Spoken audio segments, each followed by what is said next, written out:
you how to make cauliflower steak. It is so delicious, pretty easy to make, and a much healthier version of your traditional steak.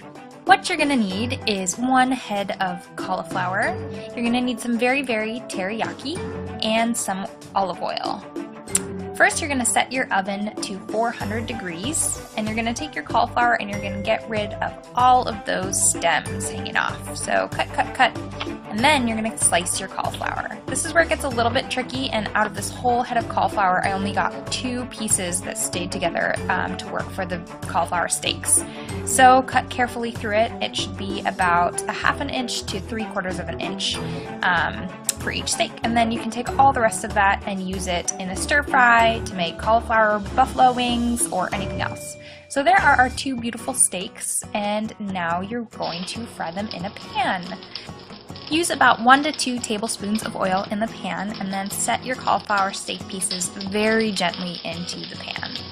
Let them sizzle there for maybe 3 or 4 minutes until they get lightly browned on the other side. And then when you go to flip them over, be very careful. This is a delicate art. I kind of mangled one of them.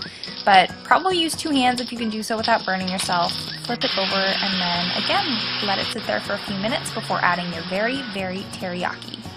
Make sure you move the cauliflowers around so they can soak up all of that teriyaki, and you're going to let it sizzle there until most of the sauce has been eaten up by the cauliflowers. And then put them on a baking sheet and bake them for 15 minutes.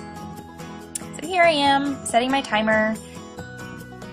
And now we're going to cut up the toppings that we're going to put on top of our steaks.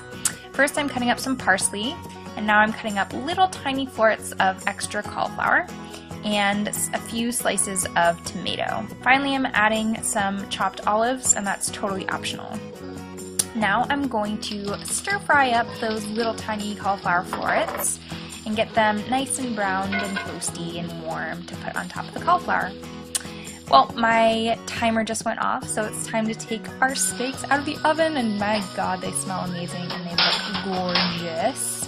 So you're going to take your steak and put it on a plate, and then you get to dress it with these lovely extras.